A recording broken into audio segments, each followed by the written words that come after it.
All right, everybody. It is episode 20 of Almost an Agreement. I'm coming to you from far, far away in Folly Beach, South Carolina. It's the 26th of July. AC said he got called into work because he's Corona special. Max just got back from Mexico, and I think he's got some sort of gut issue going on, so he's taking the night off. So, we're trying to, we wanted to be consistent and get stuff out. So, I don't know. Sam's the champ, and he is experimenting at being our engineer for the night. How's that treating you, buddy? Oh, it's going. I had to do 2 takes, but that's technology for you. Yeah. Well, so, we could have done better to practice a few more times, just once, but could have done worse. Yeah, we could have done worse. And you had just said, just hit the record button and we'll see what happens. We could have started there. Let's just wing it. That's how you get the best stuff that's anyway. That's kind of the MO of what we do. Right. Yeah. We just keep on keeping on. Yeah. So it's funny that after doing the podcast so many times, I'm arguing with my sister-in-law and mom and having the same arguments that we have on the show. So apparently I am just weird and like to argue about stuff that shouldn't really matter. They just think it's nonsensical arguments. Same arguments. No, I don't make nonsensical arguments. I just don't articulate well enough to actually get across what I'm actually trying to say. So they're arguing what they think I'm saying instead of what I'm actually meaning to say. I mean, that's kind of the hard thing of arguments. I mean, because you really are, as one of our co-hosts likes to say, it's more complicated than that, because there's different degrees of just about any issue. And it's like, well, what aspect of that particular thing are you, for or against? That's a lot. Right. Well, it's like we're arguing math stuff, and it's like as soon as I started talking about how the legality of making masks illegal, it goes into, you don't think people should wear masks? I wasn't saying that I think everybody should be wearing masks. I just hate that it concerns me that the legality part of it, and then that becomes the whole argument about, well, I want you to ask if clarity of it helping or not is beside the point. It's the problem is who's telling me to wear a mask, and then who is now enforcing the legality part of it is where I have question. And then it keeps going into, well, why won't you wear a mask? It's like, I do wear a mask. Or a mask before I had to wear a mask by law. That's not my point. I saw something the other day that it was Walmart and had another major retailer who had come out and said they were going to require masks, but now they're basically saying they're not going to completely enforce it. I guess they require their employees to enforce it. I guess they said there was actually like deadly encounters, but I guess there's been aggressive encounters with customers that are like, I'm not going to wear a mask, and I guess it would be up to whoever's security or whatever the employee to ask the person to leave, and then can you forcefully make them leave for not wearing a mask? I guess they decided it wasn't worth having their employees kind of fight the battle. Right.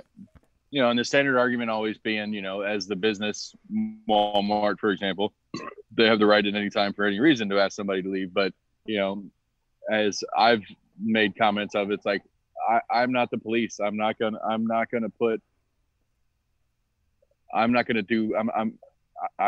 enforce that law. I mean to say that law. I'm not going to enforce a law on behalf of the government. I just don't think that's I just don't think that that's necessarily my place to have to deal with that friction and have to fight with a customer over a law that I don't necessarily agree with.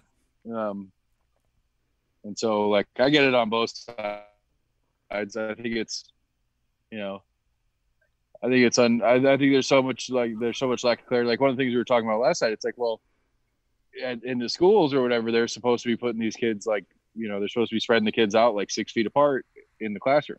So they're not going to be wearing the mask in the classroom when they're seated. So when they sit down at their desk, they're allowed to take their mask off.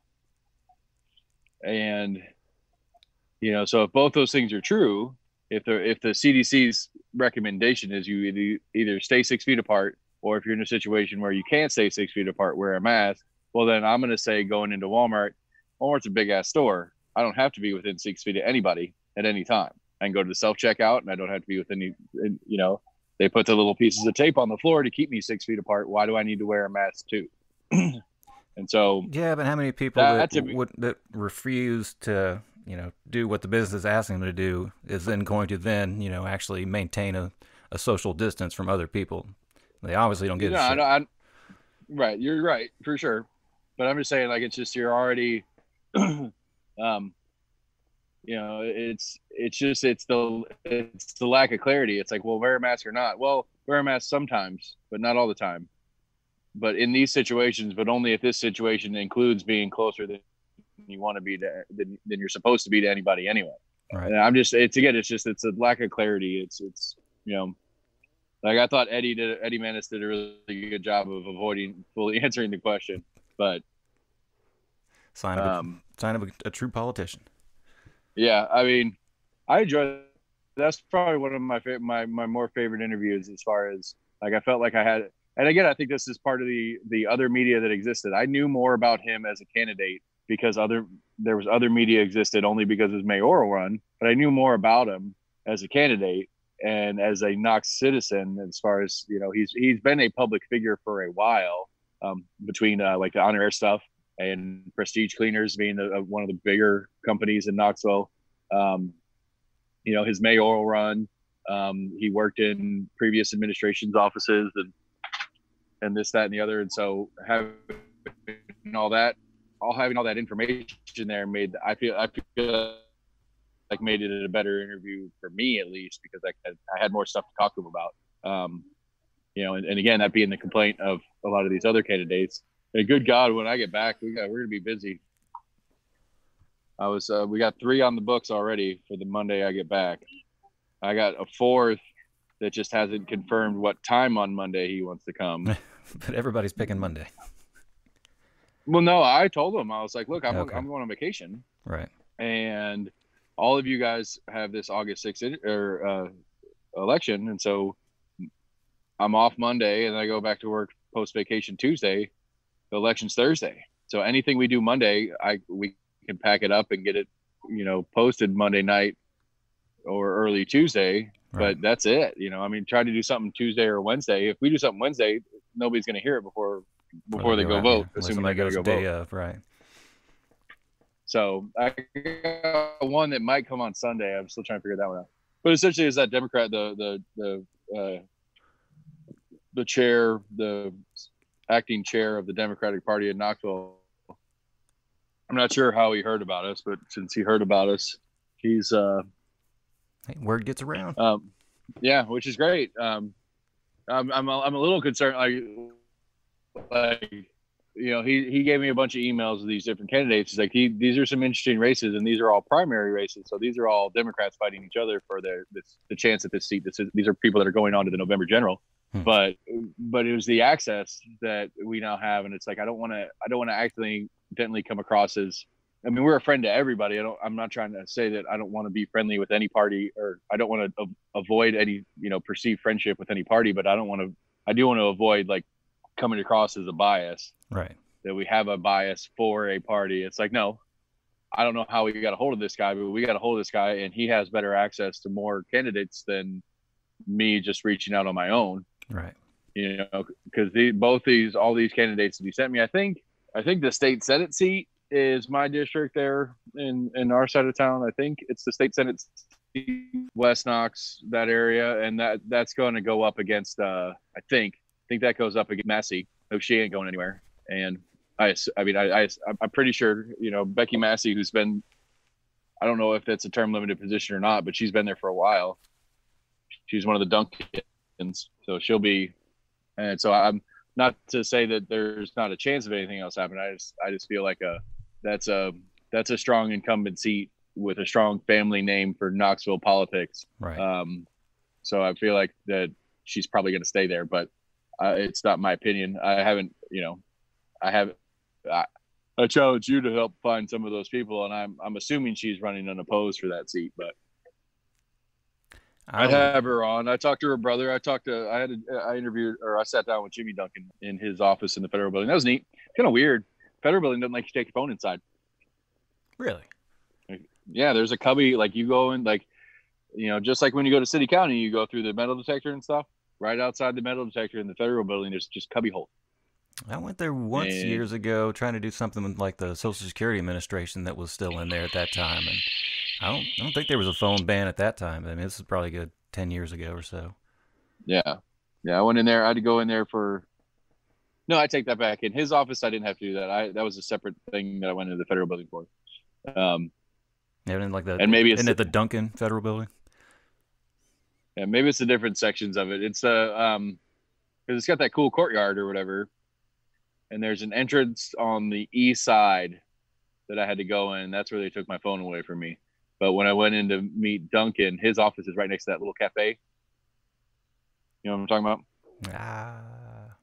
You know where the parking lot right next to the Bijou is? Right.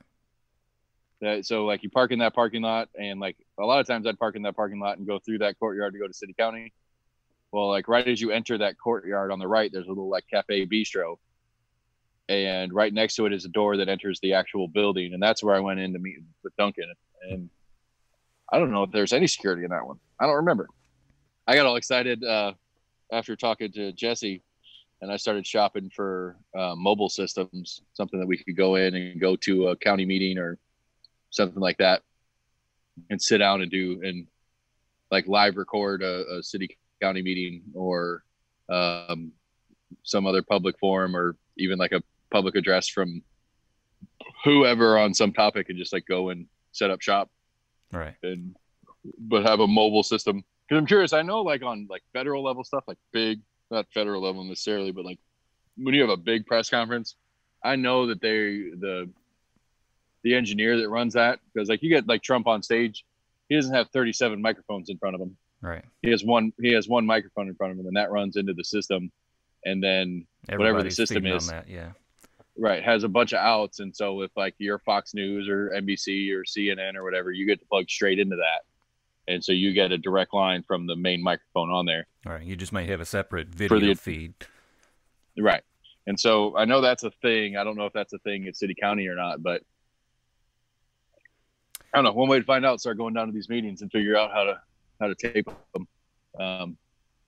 Because after talking to Jesse, it's like just if it's true that not that much media is showing up anymore. Just on a business conversation, like can we start being very actively reporters for Knoxville stuff? There's no law against it. We don't have to be special. There's no tests we have to take. As long as we aren't intentionally being deceitful, like as long as we're not flat lying about what other people say, like as long as we're not directly misquoting somebody with intent, it's not like we can get sued or anything. But we go down to a city county meeting and watch Kyle Ward or Ted Fromeyer and Shoemaker and these other ones talk about whatever, and we want to come back and talk about what that actually means on the day-to-day. There's nothing saying we can't. Right. And if we can either get people to sponsor the show to pay us to do it, or we could do a pay-to-play system like Compass Knox does, there's no reason we couldn't. It's very true. I know the local PBS station, I think they show city council meetings and state Senate and state representative meetings, state Congress meetings. Yeah. I'd be curious to know what the laws are about using that footage, because I'm pretty sure it's house footage. It's not PBS owns the footage. It's not PBS taking it. I'm pretty sure it's just a camera. It always seems to be like the same cameras that are in like the same locations. Yeah, I'm pretty sure it's like the camera system that's built into the room, and they just send a feed out, are allowed to rebroadcast it. Basically, I don't think it's the same. There's one feed that goes out, and if you want to use it, you can tap into it. So I don't know. That's something to look into. I don't know. I don't know if I really want to be a reporter, because I'm not going to pretend like I'm not going to put my opinion on it. But at the same time, I'm not going to pretend. So I'm going to be vocal about the fact that this is my opinion. This isn't necessarily fact from time to time. Right. And I think that's one of the things that frustrates me most in a lot of news stories is they present their opinion as fact. They use jargon, they use that media vocabulary that makes it sound like statements when it's really just the opinion of the writer, which there's nothing wrong with that as long as it's clear that the writer is more writing an op-ed than they're writing a news story, because there's a difference. Right. So I don't know. Maybe I'll quit my day job and become a reporter. Good reporters are definitely needed. Well, then I can't quit my day job because I will not be a good reporter. I will just be a reporter, and I will be reporting on whatever I can figure out. It's just so damn complicated. It's more complicated than that.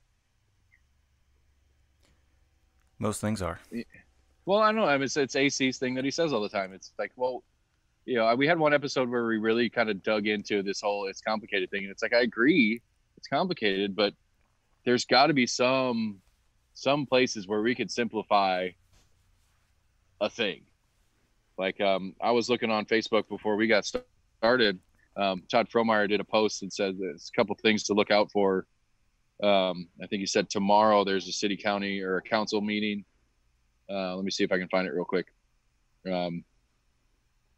So there's a county commission meeting tomorrow. It says two things to pay attention to this week. At the county commission meeting tomorrow, there will be a very interesting land use issue discussed.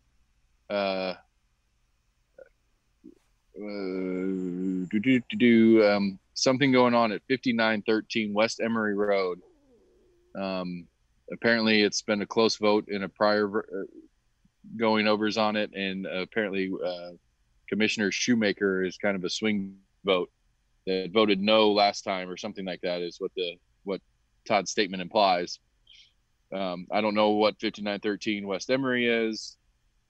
That's got to be way over there by the on the Clinton Highway side.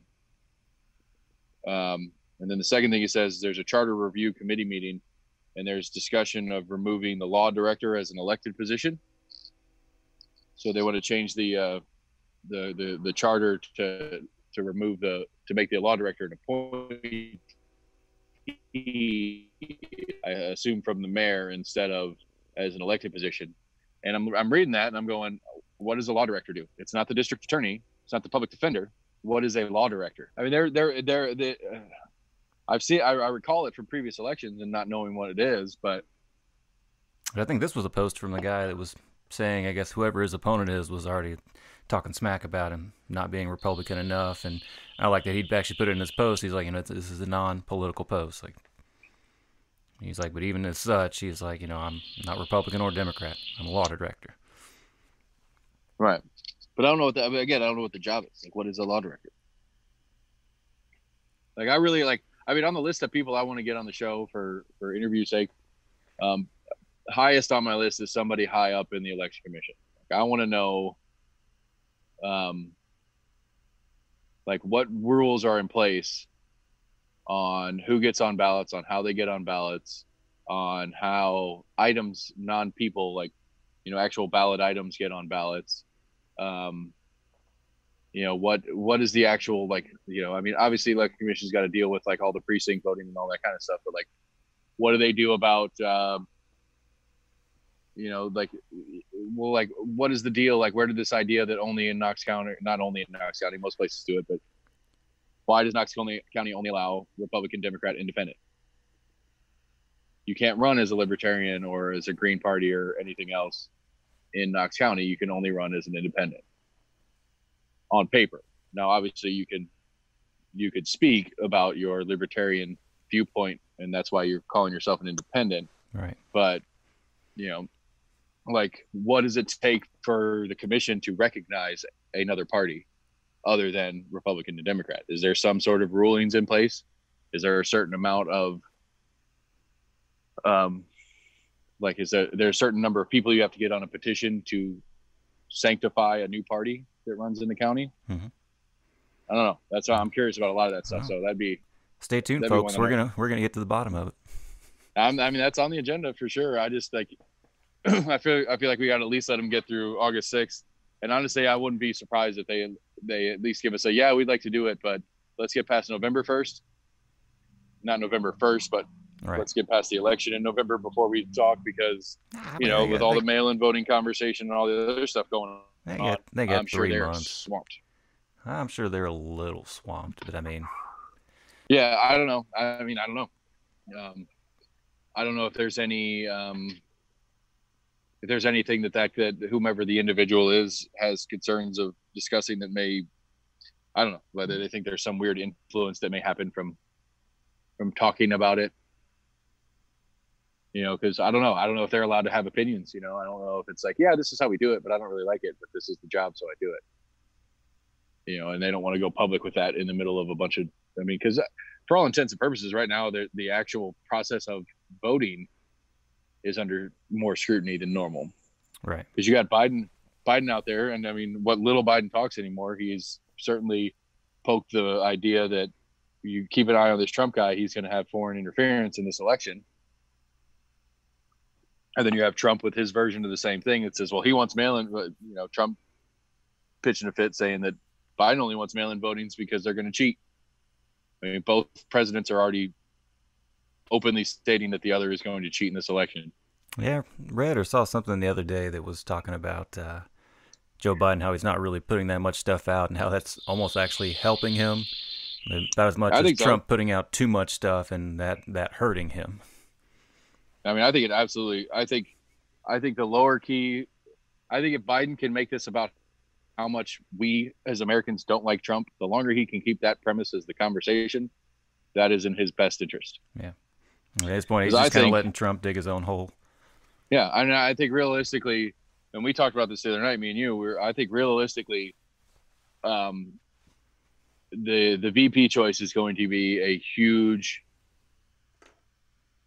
I think that's going to be a huge announcement when that VP candidate when he actually chooses the VP. It's on record. I think the Trump campaign is going to go hard at that VP candidate, because Biden is doing a really good job of just not existing conversationally on policy or anything else other going on. All Biden's really doing is just kind of sitting around letting Trump dig his hole, like you said. And then I think if the rumor mill is right, maybe, I don't know, maybe everybody's completely off base. Maybe he's going to get a very a more moderate Democrat as his running mate. But the rumor mill, at least, is that it's going to be one of the more the more liberal Democrats is going to be one of them, and it's going to be a lady, probably a lady of color. So the Kamala Harrises or Stacey Abrams. What's her face from Atlanta? Stacey Abrams. Stacey Abrams. It's gonna be one of those.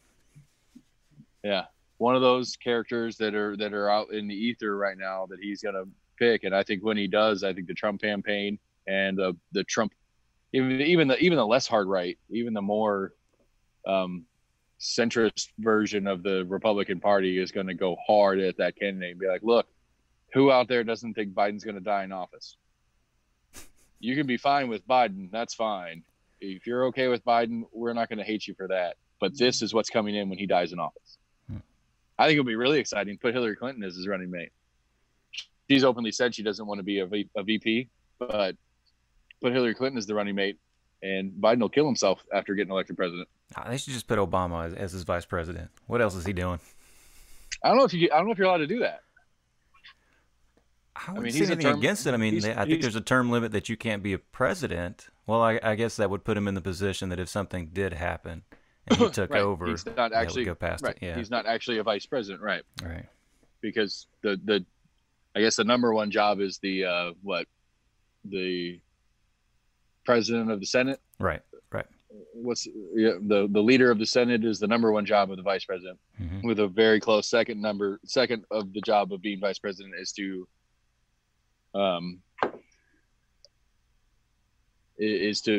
be alive after the president gets dead for whatever reason. Right.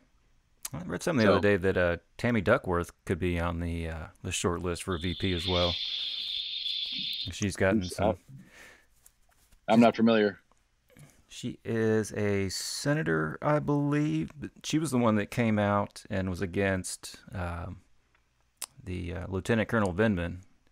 There were stories of him, I guess, being on a list for being promoted to full colonel, and there was a long list of people that were on that, and she basically wanted to hold up that whole list for them supposedly, keeping him off the list and not promoting him, because he basically got forced out of the administration and the National Security Council after him and his twin brother, after Lieutenant Colonel Vindman testified in the impeachment hearing.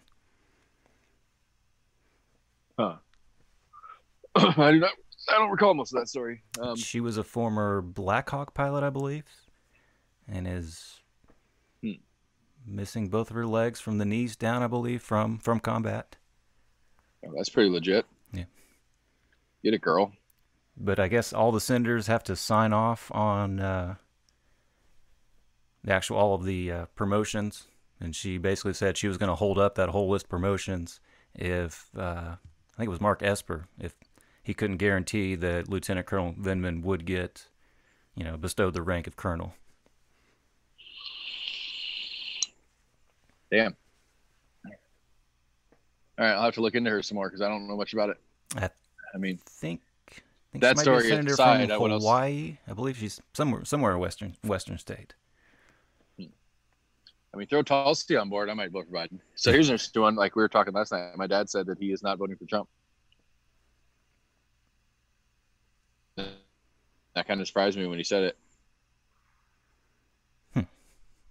I guess he voted for him in the last election. Yeah, I assume so. That doesn't look good for my bet, at least, but I don't know. I don't care about my bet that much, but I'm curious more about, Trump has done a good job in the sense that he's done a good job being so bad that my very Republican dad can't vote for him. It's still hard to say. Anything could happen in a few months. The polls looked, I don't know, numbers-wise, if they're about the same, but, before the 2016 elections, everyone's like, everyone just thought that Hillary was just going to run all over Trump and Trump would never get elected. And then, what happened? Yeah. I still think I truly think for the most part, that, what was it, 63, Hillary got 63, Trump got 61 million total in the popular, something like that. Yeah, something like that. I still think that's at least 55 of that 61 million that Trump got last time is still in the same boat as they don't like Obama policies in place. They didn't like Clinton's. They didn't, at least on base party values, although Trump doesn't obviously stand properly for his party values, but at least on base party values, I'd say I would assume that same 55 million at least will stick with Trump on this, on the good old fashioned, there's a left and a right, there's a right or a wrong, that Biden is the devil because he's one of them. I think there's probably still that 55 million out there. And I think that's the same in the inverse, in that there's 55 million solid, I don't care as long as it's not Trump's. And then, that gives us like 12 million that's going to swing this whole thing. And those 12 million are not in Tennessee, that's for sure. Those 12 million are going to be in Ohio's and Michigan's and Wisconsin's. I think I mentioned, I saw something maybe a week or two ago that was kind of talking about the Electoral College, but that really, the past so many elections has come down to, I think it was like 10 or 11 states. It's like like pretty much like the swing states. Like other than that, didn't really matter which way the other ones went, because I guess they were states that, have typically always gone a certain way, or just, are tried and true blue or red states. That it's come down to just those swing states that, decide elections year after year. Yeah. And that's why. Yeah, and I think it's. I want to say they said that it was like, 90 to 95% of campaigning was done specifically just in those swing states. Yeah. Candidates pretty much like just skipped over everybody else. May have tried to phone in a conference or two, but made sure to send out their flyers and go knock on some doors. But as far as hardcore campaigning, like I think most of the U.S. was left out of it. Yeah, I think Trump did a stop in Nashville. I think Pence came to Knoxville once in that campaign. But, I as far as like Ohio, I don't know how much time Trump spent in Ohio or Florida or something like that. What's interesting, though, I guess, if you think about it, is they always say that a president can't win if he doesn't win his home state, but Trump didn't win New York. Yeah, I mean, I guess consider his home state. He did. I guess I don't know if he won. I think he won Florida. Yeah, he's considered Florida because I know they had that whole. He did his mail-in ballot to Florida, so I'm assuming that's where he considers his residency. Maybe I don't know. I don't know how that works either. At some point, he had to vote in Florida for some reason. I don't think you can vote in multiple states. Could be wrong. Maybe we need to get the National Election Commissioner on here too. Yeah. Well, I would think even the local election commission would know the answer to that. That's true. Yeah. Well, when we finish this and it airs, I'll re-listen and write down some of the questions we have for the election commission so I can remember when we actually get them. I'd say we got some time to figure that out. Yeah. I just I don't like writing down questions either. I like playing. I like going off the cuff though. Yeah, I mean, but that one I think you got to be able to do that in an interview. Yeah, but that one I think I want to prep for a little bit more. Oh, most definitely, yeah. Make sure you're asking the right questions to get the right information rather than just letting them drone on and on. Not that we would allow them just to drone on and on, but if we've only got a certain amount of time, you want to get certain answers or certain questions answered. Yeah, but I mean, it's like like I feel like the election commission one. There's some more stuff that I know is in place, but like going back to the Eric Lutton and Sharif interviews, it's like I didn't even know what to ask them at all. I didn't know because I didn't know what the position was. It'd be like if there's law director on the ballot and we got those guys to come in, I don't know what the job is. What questions do you ask about somebody asking for a job that you don't know what the job is? Right. I mean, I'll be honest, I still hadn't listened to the Sharif interview yet. I was there for the Eric Lutton interview. I thought they went well. I think I did listen to some. No, yeah, I did listen to some of Sharif whenever you had it at the shop one day.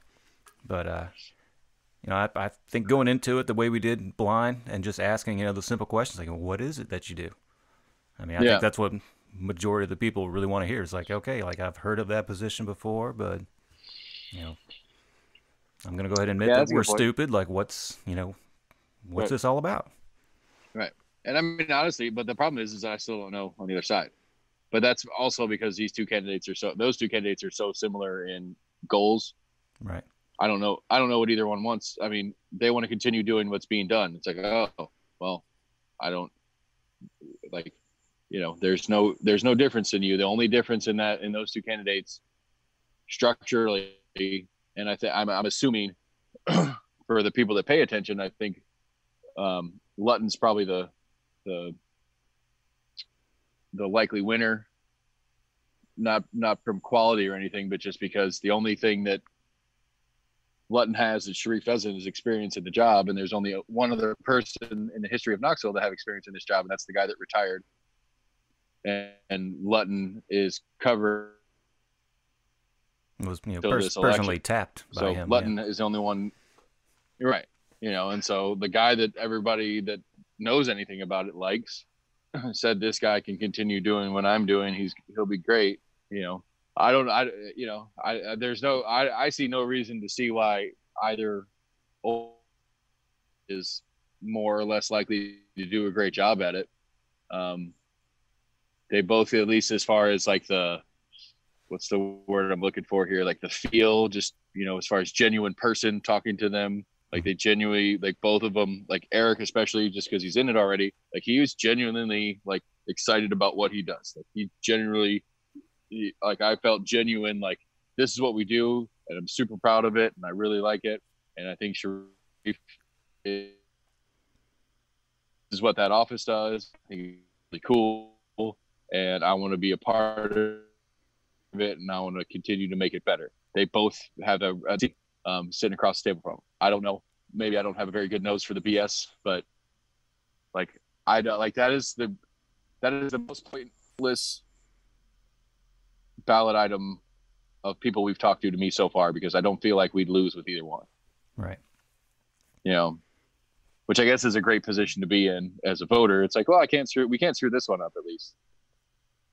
You know, well, yeah, man, I'm assuming there's things they could change, but I'm assuming it would be quite hard for them to try to change what's going on in that actual, department. I mean, I don't think either one of them want to really change anything, like we've said, but yeah, I don't think changes would go over well. And it's more just trying to make small improvements and, tinker with things here and there. Right, but they're the executive of the office. They can cut budget, or they can use the budget they have and apply it as they wish. And if they decide, if whomever decides they want to spend more money on attorneys than they do on the social worker or the other periphery benefits they have, then that's going to skew what the office does. I don't think the office has. I assume there isn't a. There's not like a charter or a doctrine in place that they have to follow, other than like their oath as attorneys. Right. I would assume that the director of that office has the authority to,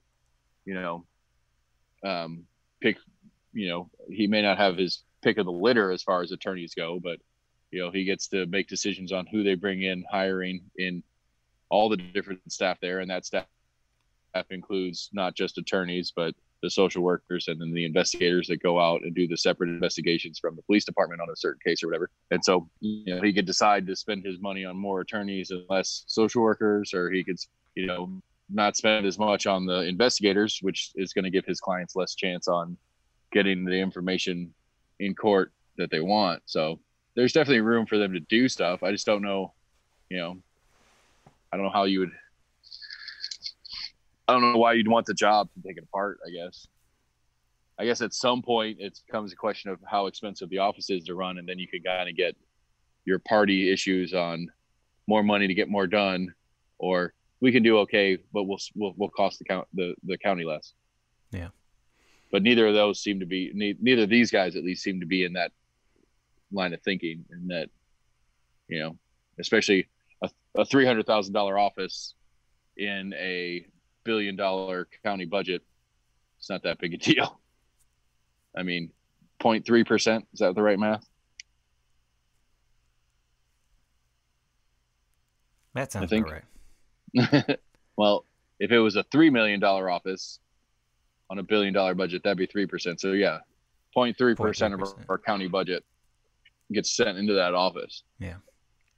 So, but I'm curious. I'd like to know how much the state has to spend on it, and I'd be curious to know why that's a thing. Like why the state spends as much on it as, because that's got me thinking about stuff.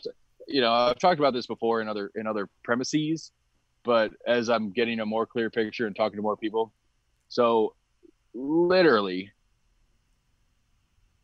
I've made this as a conjecture conversation before, but now I have evidence to back it up. Literally, of your tax dollars spent in sales tax, we'll just stay on sales tax, for the 9.25%. So for the $100 you buy something for $100, you spend $109.25 or whatever. Of that $9.25, $3.25 stays in Knox County. 6 of it goes to the state. And of that $3.25, $2.10 of that goes directly to the school board.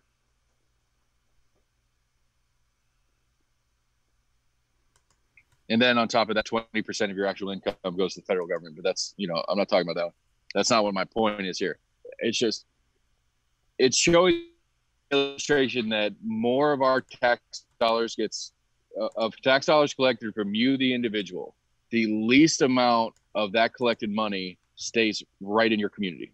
The largest amount goes federal, the next largest amount goes state, and then the smallest percentage of that total collected out of you the citizen, that the smallest amount of that goes to your locality. You know, Knox County, Knox City and County. So the two governments together are like $1.2 billion is what we've been told. If you combine those two budgets together, it's $1.2 billion. 600-ish of 600 of that is goes into Knox County schools, but in the state of counties or in the state of Tennessee, Tennessee has like a 40-something billion dollar budget. So Knox County is 1/40th. So Knox County being the fourth largest municipality essentially in the state, only contributes like 5% to the state or something like that. I don't know. Anyway, that's I got sideways. That's not my point. My point being that for every dollar you spend in taxes, the least amount of that dollar stays in Knox County or in the city of Knoxville. Mm-hmm. I say I don't know. It just that naturally seems upside down to me. Would it with as we've argued often on the show, the most important thing governmentally, functionally for your day-to-day life, the most important thing is your local government. Well, if it's the most important thing for your day-to-day life on a policy and infrastructure and all the things that you actually interact with on a day-to-day life, if it's the most important functionally, should it not also be the most important financially? You would think the two would correlate. That's what I'm getting at. And whether we think FEMA's stupid or not, sorry, AC, you're not here. You can suck it. Whether we think FEMA's stupid or not, we are literally where the system is built to. Again, that's what I'm confused about. Like, what is, of that huge budget that goes into Nashville, where does that go?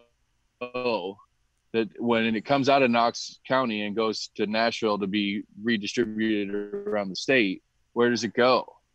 Like, is it literally that Shelby County and Granger County and all these other counties in the state can't function without getting kicked out from Knoxville?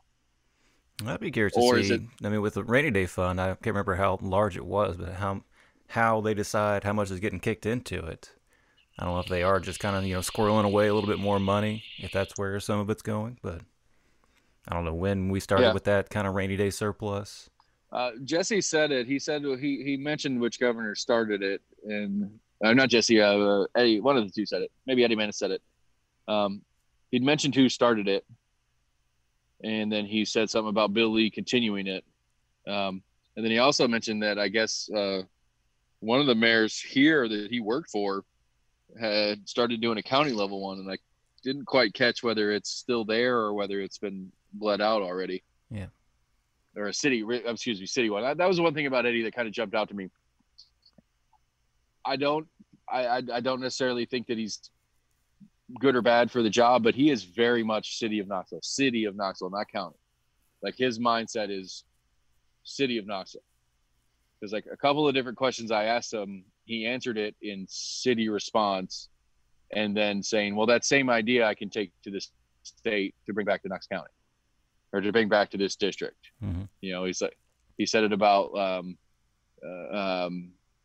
the school system stuff, specifically. Like, when I said something about, what do you think about the schools, budgets of the schools, so what's moving forward with the schools, he's like, well, when I was running for city mayor, as much as the city doesn't control anything in the school district, I was going to make a way in for me to do what I can to get city schools better. And I'm going to use that same mentality at the state level to get Knox County schools better. And he said it twice. I can't remember what the second issue was, but like, he really wants to be the city of Knoxville mayor is what he really wants, is what it sounds like to me. And that he decided he wanted to get into politics and government. And since he lost that city mayor race, he's decided to shift over to a different position to get some experience, so that he could have some experience on his resume to come back and run for city mayor again. I'll put that bet down now that he'll run for city mayor next in, I guess, 2023, I guess, when the next mayoral run is. I mean, that's one way to, keep your name out there and, staying in the businesses. Yeah. Well, it's like Jesse was saying about Biden. Like, he thinks Biden was the nominee elect from day one because he was the most famous guy on stage. Nobody had a really strong feeling for or against him, but everybody knew who he was. Right. No one had any like really, hard ill will against him. Yeah. Nobody hated him, but yeah, there was nothing that was like super excitingly great either. Oh. Right. That's one thing that I kind of read the other day about him kind of like staying low. It's like, there really isn't a whole lot of dirt, unless you want to jump into the whole like Hunter, his son. But I mean, outside of that, he doesn't really have a lot of controversies.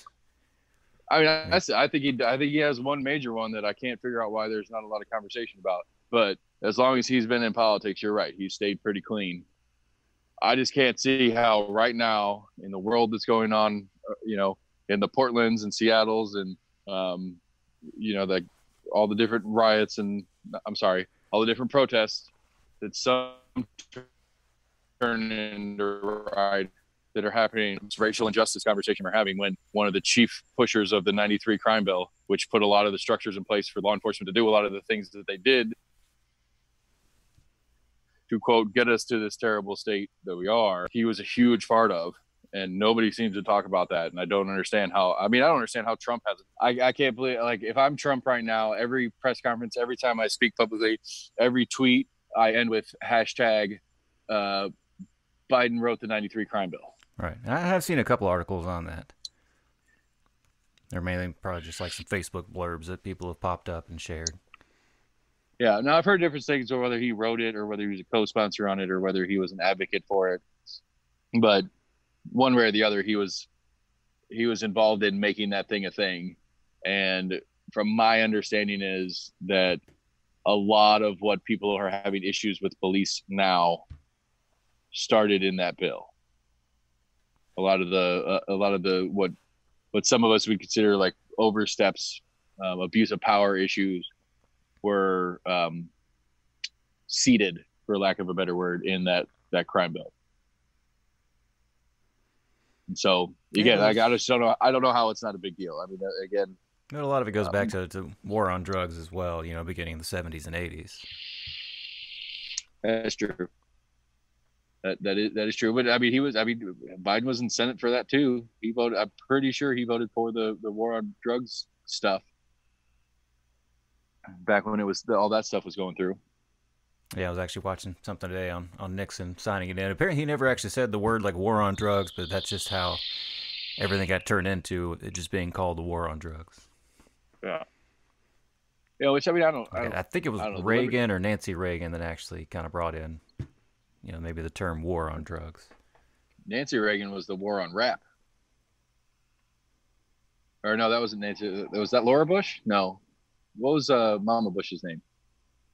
Martha. Martha. No, it's not Martha Bush. What is her name? Barbara. Sorry, not Martha. Barbara. No. I take it. It is Barbara Bush, but I take it back. It was Tipper Gore. Was the big one on the Tipper Gore was part of the group that made the parental advisory label thing a thing. Yeah, I do recall that from the 90s.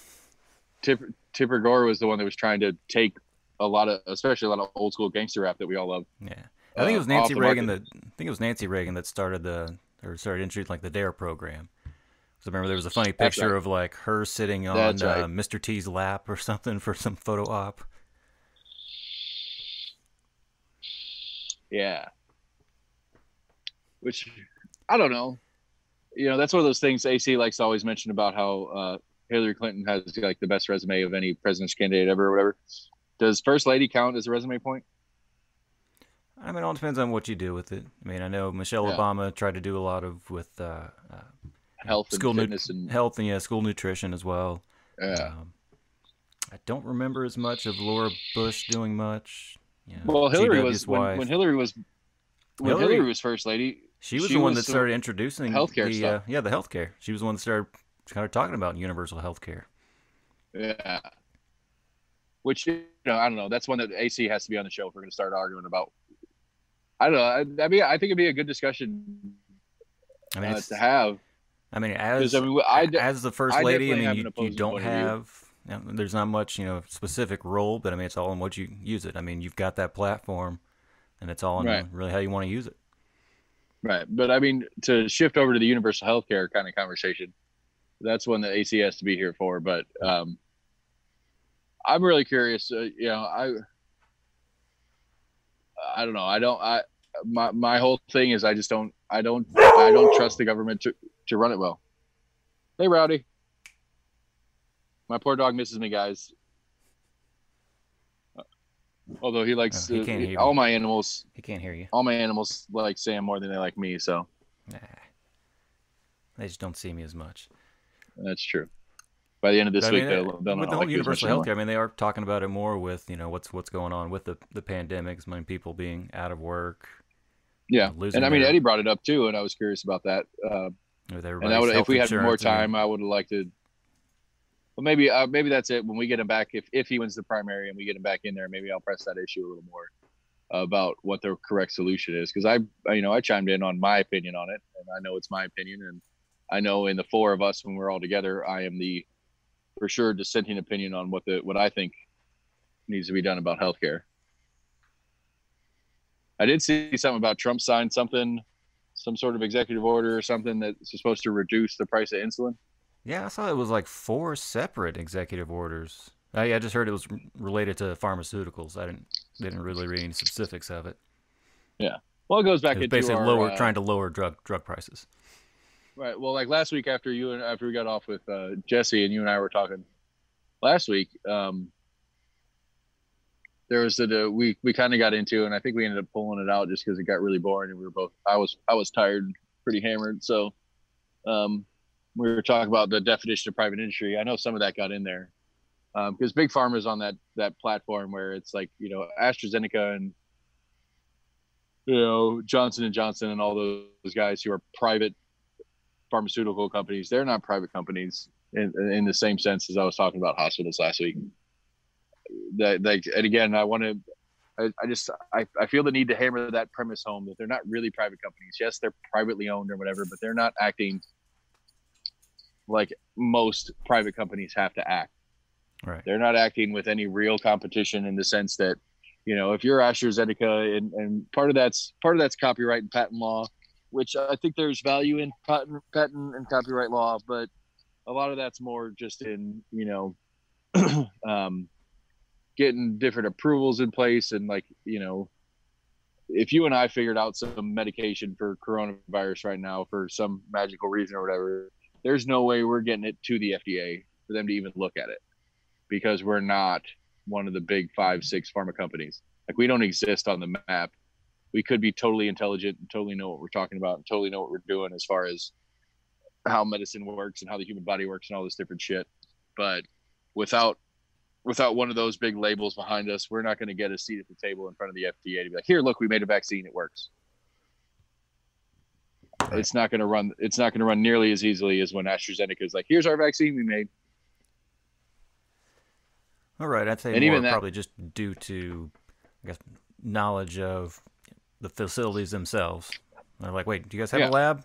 I'm like, oh, we got a room in a basement. Right. But but again, we're just filing that it works, and we're filing the patent for it so that we can have it manufactured and sold. Right. And I don't know, because I guarantee you, in the hypothetical, if a group like me and you somehow figured it out, that the FDA would be like, great, good job, and they would take it, and then they would give it to AstraZeneca and Johnson & Johnson, the big companies, to make. And we wouldn't make any money, but they would. Or we would make a very, very small nominal amount, but all the companies manufacturing would make a ton of money to get it when they get it to market. Yeah, see, I don't really know the legalities of. I know there's certain laws as far as once you create a patent, other generics can't be produced for. It's like a 1 to 2 year window or maybe even be a little less. No, it's more than that. It depends what it is. It depends specifically what it is, and then there's exceptions. There could be, and this would be one that I would assume that would happen in the case of a pandemic, right? A national or international public health, whatever. The right to hold the patent gets reduced, which again, for the sake of public safety. But I bet you, I don't know. This is me getting all conspiracy theoretical on it, not having any real data for it. But again, I'll bet you if AstraZeneca or Pfizer, Bayer, Pfizer, one of these big, whichever one comes up with a vaccine that gets approved first, they're not going to get they'll get to actually get their patent and hold it. Where if it was a much smaller company, it would be like, nah, good job figuring this out, but we're not going to give you the full term patent. We're not going to give you the full term patent because we need more on the market, and we can't make the market wait for you guys to make enough. Yeah. But which again, I understand the premise of this particular hypothetical, but it's not a fair seat at the table. And for whatever reason it is, if somebody came up, it goes back into Macy's mentioned it, like Ford there was an electric car that some guy built in like the 50s, and Ford bought the patent from the guy and shelved it. We could all be in electric cars by now if either that guy would have continued on his little merry little way, or Ford would have actually took the patent and done something with it. Well, some of the earliest cars were electric as well. Going to I don't know about late 1800s, but I think early 1900s there were a handful of quote unquote electric cars. They didn't have the battery life that we think of now, but I believe they were motorless. Right. Engineless, not motorless. Yeah. Sorry. Yeah. Engine, gas powered, engineless. Combustionless. There we go. There's maybe a fake word, but we made it up. We'll go with it. That happens a lot. There was talk of that happening when the news, news stories, certain, news publications buying up certain news stories and just burying them just so news couldn't get out. They bought that story and you'll never hear about it again. Yeah, I don't know about. I haven't heard that particular premise. Again, the free market premise says that if I want to buy my competition so that I don't have to fight them, if they want to sell to me, then that's a free market exchange. But the free market opinion on as far as if you want to buy a company that's a competitor, okay. The free market to me says that's fine. There is long-term concern in that. Amazon is a problem in that they absorb. Well, actually, Facebook's a better example of that because they keep buying other social media groups that start. They bought Instagram as Instagram was getting traction, and so they bought some of these other ones. So there's not any real competition in the game because nobody could functionally get in the door because it's so expensive to start. But I don't think there's really been any site that's been able to compete with Facebook. It's a rare case. Well, MySpace did. MySpace was the first, and for all intents and purposes, how does anybody catch up to MySpace? But Facebook did it, and did it by leaps and bounds at this point. MySpace does. I think MySpace still technically exists. Twitter did it. Twitter just didn't exist, and then whoever figured it out and made it up, and it's depending on what your purpose for social media is. Twitter is the more used access point for certain groups. Google's the one that scares me. Google's the creepy one because they're so embedded in so many parts and pieces. We were joking earlier that I'm pretty sure Zoom is attached to Google somewhere. And so Zoom stuff goes through the Google system and all the little data collection points. And then obviously Google Chrome, YouTube, it's hard to function. We were talking last week about, end user agreements and saying, okay, when you're visiting commercial websites to data collection, well, all that data collection is matched at the same time because you're on Google. You're using Google and Chrome or something like that to shop. So, I go to Levi's.com and say, okay, you can collect my data, Levi's. Well, Google's doing it too in the process. Like they're both collecting it at the same time at that point. Right. So the majority of the time, yeah, there's no way to use most sites unless you agree to all those kind of weird terms and agreement that 99.9% of people don't read. And it's like, well, if I want to buy something, I'm just going to have to click that OK button so I can still actually search through the website. Because I've been to a number, like, you really can't look at anything. You can watch like an inch, and anytime you try to scroll, you can't do anything on the website until you click OK. Yeah. But my point is the browser that you're doing that on is also collecting data separately from the website that you're on at the same time. Right. Unless you use like a DuckDuckGo. There's a couple of browsers that apparently are supposed to be pretty good about, like they are recreated with the intent to be lower profile in that sense. Yeah, I mean there's a DuckDuckGo billboard going down the interstate. Yeah, I saw one. Like in maybe it's a college thing, because I saw one in Columbia, South Carolina, where we were driving down. Columbia is where University of South Carolina is at. Maybe they're targeting college kids at that. I mean, I'd say just any kind of metropolitan area. I know. I'm just saying. Well, I mean, I drove through Asheville and Spartanburg, and neither of them had them. At least that I noticed. I'm not to say they didn't have them, but I didn't notice at least that either had them. I can't remember if it was Thursday or Friday. I was watching the local news, and they had where they kind of cut into the local Knox County Health Department, and the normal lady talking, I'm assuming she's one of the directors, started to got something in her throat and kept kind of coughing. She kept trying to talk, and she finally had to have somebody else come in. I was like, oh, was that a dry cough? Like, what's going on with her? I'm sure she was fine. I don't think I could sit there and spout off, stats for minutes upon minutes. Well, I remember like that. I've been meaning to tell you this for a while.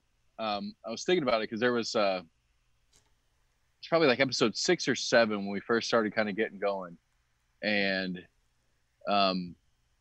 tail end of episodes, I was starting to get really like dry throat and coffee a lot. And you made a joke one time about how I just quit smoking to go over to vaping like you guys, because you were joking about me and Max coughing a lot during an episode. And I think you were both coughing. Yeah, and I was thinking about it after you'd said that, and then like weeks later, I was like, I talk a lot normally, I get it, but like 2 hours straight, right? And that's not even true either, because we usually have like 30-45 minutes where we're hanging out before we even start, that we're all chit chatting. Yeah, and then we all sit down and talk for 2 hours. So it's good 2.5-3 hours of, not constant speaking, but me more than anybody else, because I talk more than anybody else. I'm thinking it's just my voice and my my body is not used to that much continuous talking. All right, keep telling yourself that, but all right. But no, because like a couple weeks ago when I had a couple of Wednesdays ago, I had Grant and then Courtney Durrett on in the same day. I had the 2 different interviews, and they were only an hour or so apiece, but I was noticing the tail end of the Courtney one, which is the second one of the day, that I was starting to get a little like raspy and dry and coughing a little bit at the end of that episode. Right. So I'm really worried about this Monday coming up, not tomorrow, but a week from tomorrow, when I'm going to have at least 4. Yeah, just keep some water with you. Don't try to talk too much beforehand. Maybe you were just yelling at a whole bunch of people or having to talk really loud throughout the days. Yeah. Well, plus, I mean, we get, depending on what the topic is, we can get a little excited and it gets a little bit more. Most definitely. More firm speak. But anyway, how do we get on this? That's just how conversations go, sir. True story. Well, let's see. I'm going to try to reach out to AC and see if he can sneak out of work for a second and jump in with us. Yeah, I was trying to keep my eye to see if he was going to try to call in, because I don't really know how to double zoom him in. It'll probably pop up on mine since I'm the host. It says somebody wanting to join. Because I had a feeling since he wasn't really responding back that he probably had to go back into work. I mean, he said he got called in, right? But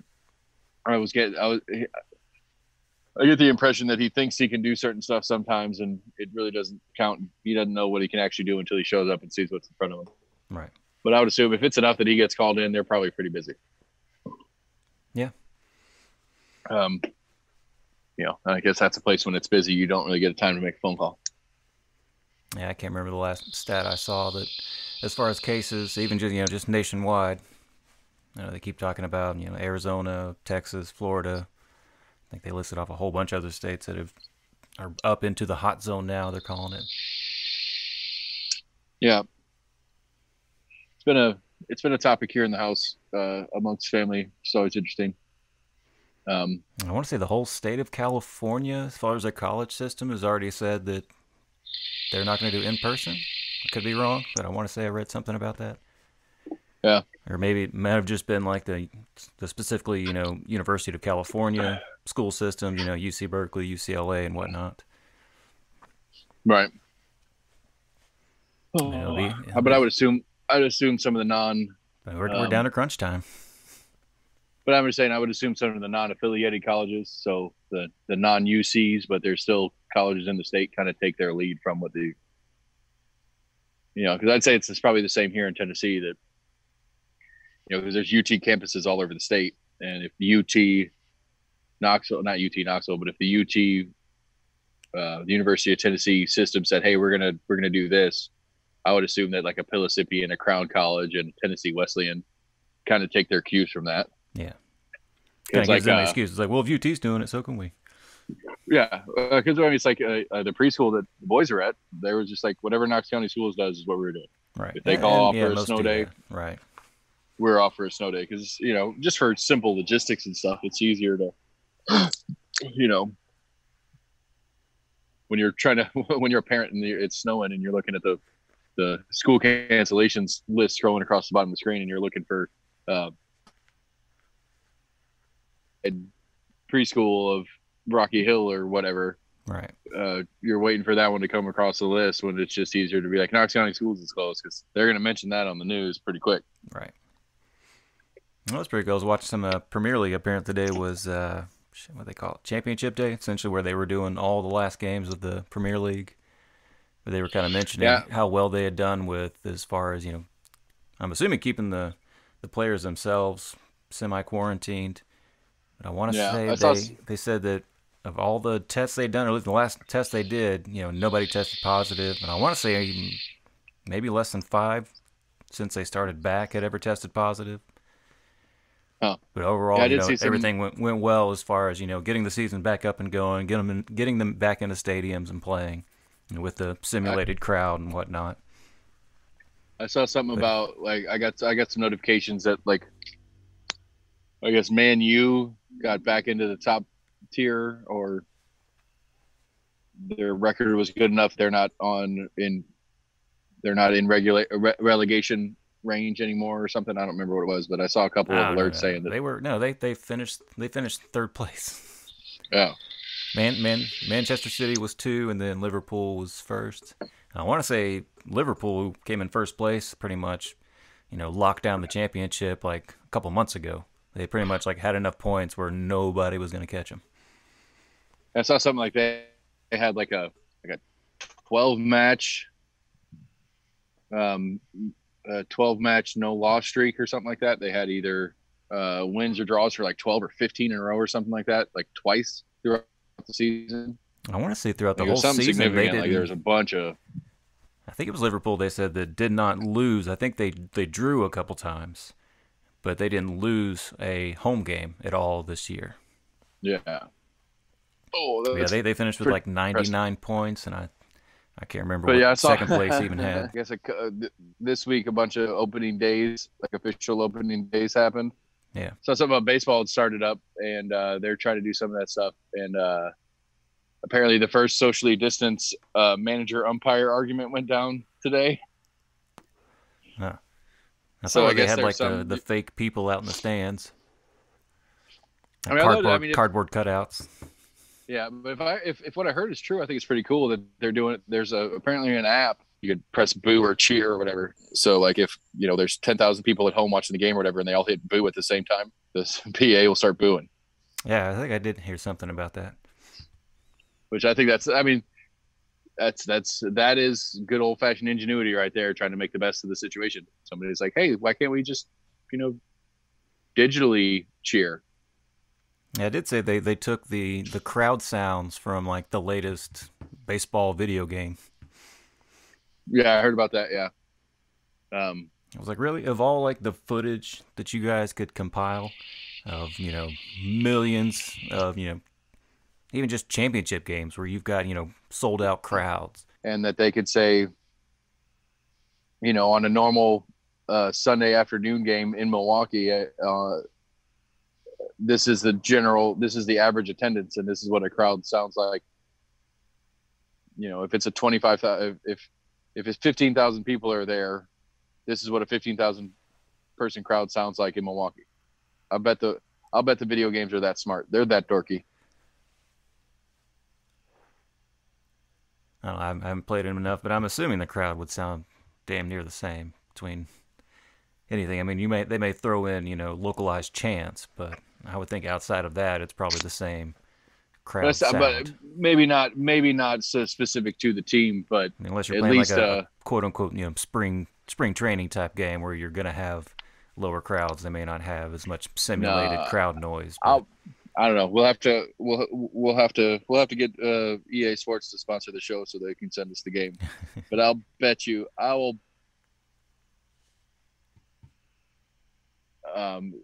functionally by crowd size. Like I bet you they have it. So if it's like if you're playing the game in the video game version and it's mid-season, like middle of July on a normal season, when it's mid-season and you're 90-something games into that 100 gajillion game season that is baseball, and it's a Tuesday afternoon doubleheader, and it's game one of the doubleheader starting at 2:00 when most people are supposed to be at work and they don't have near the attendance, I'll bet you that game changes volume at least. And I'll bet you they even throw in weird, silly stuff like you can hear that one guy yelling because he's only in the group of 1,000 people instead of 5,000 people.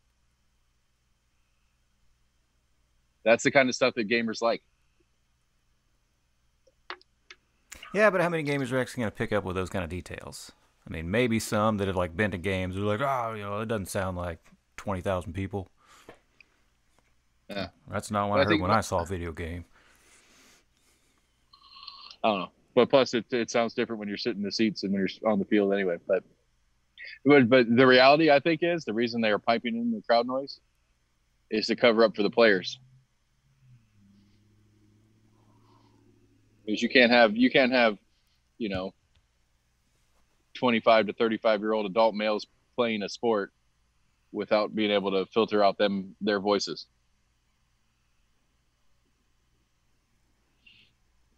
As far as I'm just saying, just language.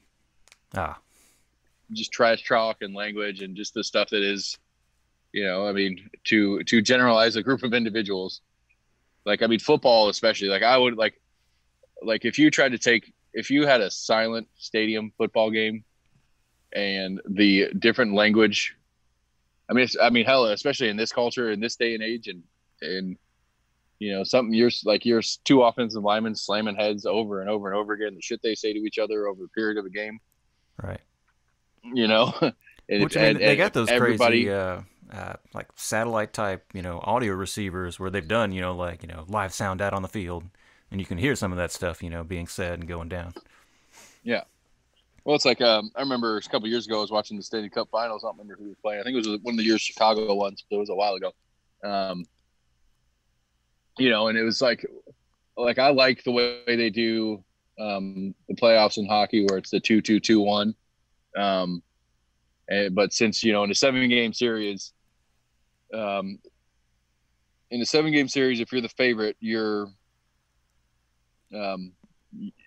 most series end in 5 or 6 games. So if you're this favorite to win, you're going to win your championship on the road. Right. So I don't remember who they were playing, but they won. And the poor guy in the sound booth for NBC Sports trying to edit out these guys because if I was there, like, so if it was, I've gotten into watching national games, so you have too. We enjoy Preds. So if the Preds made the finals and you and I got tickets to a game 6 in Nashville against, I don't know, not Pittsburgh, because I would stick around for Pittsburgh no matter what, but some Eastern Conference team, and the finals are, it's game 6. It's an elimination game for Nashville. Nashville loses this game. They lose the cup. Season's over. Cup's out on the ice. The opposing team won the cup. I'm going to stick around and watch that. A good amount of people are going to stick around and watch that, I'd say. Yeah, just to see the cup in person. Right. Even if it's your team losing, you're going to stick around and watch that. Yeah. But at the same time, a good amount of people are going to leave too. It's not going to be near as loud and crazy as if it was a home game. Right. My point being, this guy, the cameraman's on the ice, following the guys around the ice while they're, hoisting the cup and doing their lap. And you can see from the angle the camera's at that the crowd's pretty well thinned out, especially when you got down to the captain gets the cup first, he does a lap, and then it goes through, the big stars get there. And so you're on to the second line, the second defenseman to the second line. So you're 15 people in, and they're all doing their full lap, and the crowd's starting to really thin out. And this guy's like, fuck yeah, fuck yeah, fuck yeah. And he just keeps yelling, fuck yeah. And every time the poor sound guy's trying to edit out, and he is getting about 10% of them. And it's how much money did NBC just pay right in fines to the FCC for this? And so, point being, I think I think that's one of those. I honestly think that's the main reason that they're piping in crowd noise, and I think they'll continue to do so for that exact reason. I wonder how loud that actual noise is to them, because you would think it would almost kind of help out, because you could cheer your teammates on, they can actually hear you versus just hearing. Yeah. Well, I mean, I guess you think too. Good stop, Jonesy. Well, but I mean, the way a stadium's set up and the way the sound system's set up it's to project that sound out to the crowd, because it's going to be, touchdown our team, or the announcements I don't know, whatever announcements they make on a PA during a game, or the channel long parts. They're not projecting that to the field. They're projecting that out to the stands. Right. I wonder if they do kind of throw some of that stuff as well, this inning brought to you by blah, blah, blah, blah, blah. Right. Don't forget to check out, on Concourse B, we've got this blah, blah, blah on sale. Right, but okay, so that's a good example. I remember going, when I lived in Milwaukee, I went to a bunch of Brewers games at it was County Stadium at the time.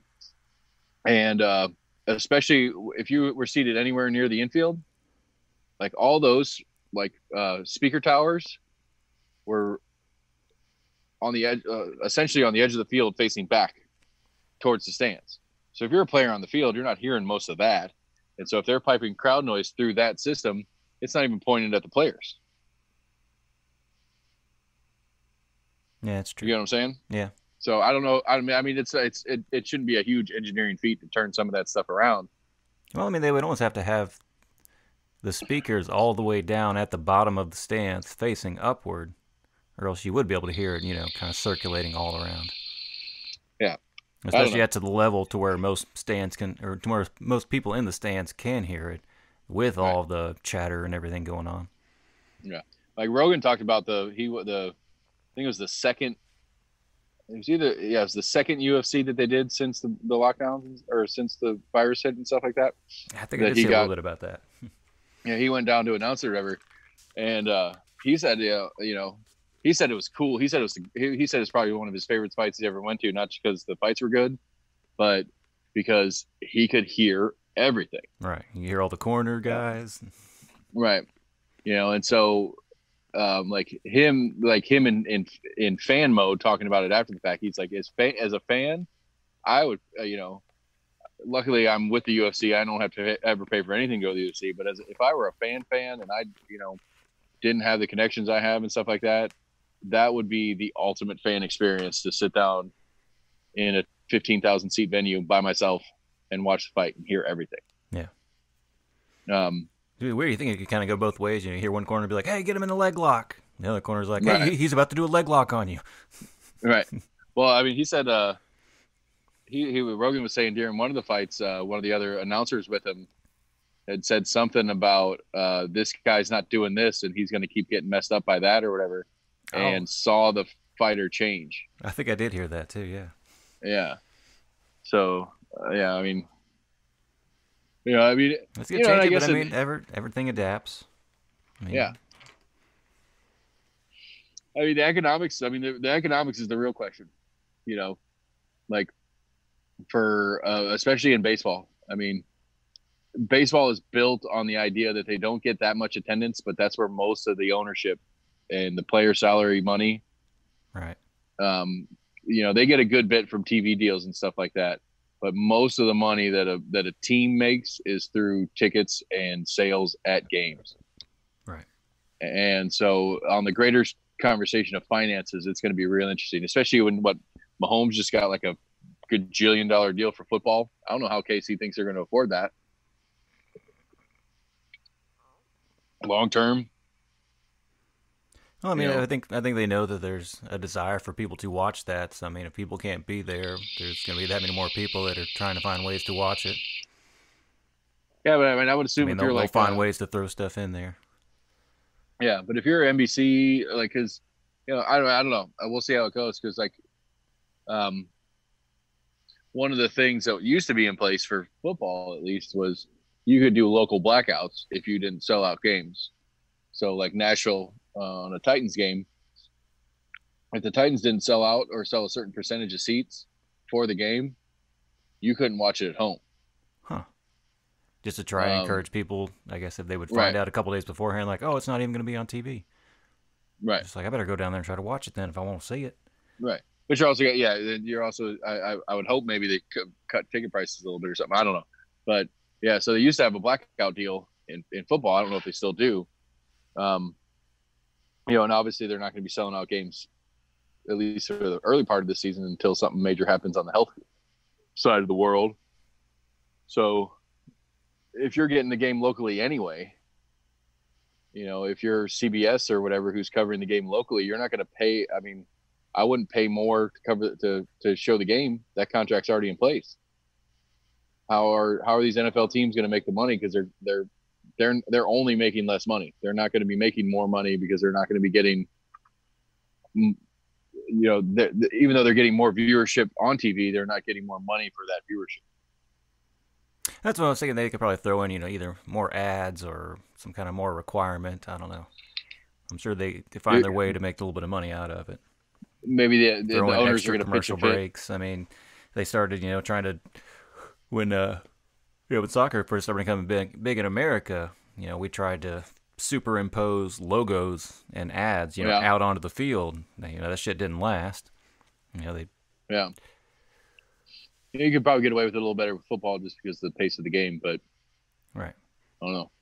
That's interesting. Okay. All right. Well, I don't think AC is showing up, and I think we're going to make this a short one. Unless you got something exciting to get us rolling, because I can't sit here on the stoop anymore. My ass is starting to hurt, and the whole house is already in bed. So I got nothing exciting going on a Sunday night. All right, we'll push that number 5, and we'll shut this down. Let's kick it. Woo woo! Episode 20 is in the books, guys. We apologize for being a little funky, but we're doing the best we can with what we got. We're having a good time. It's tail end of July. We will talk to you again in the beginning of August. Like I said, we'll be back in studio for hopefully a normal episode next Saturday. And then Monday, I've got at least 4. The next Thursday is the deadline. It is the voting day, August 6th. Get out there and vote. Make your opinion heard. If you need anything from us, it's almostinagreement@gmail.com. Facebook, Twitter, YouTube. Stitcher. If it's Stitcher and all the other podcast platforms. If you've got something that we're missing that you need us to find out for you, let us know. Just let us know you're listening. I'm gonna call it a night. I appreciate you. Good night, everybody. Good night, world.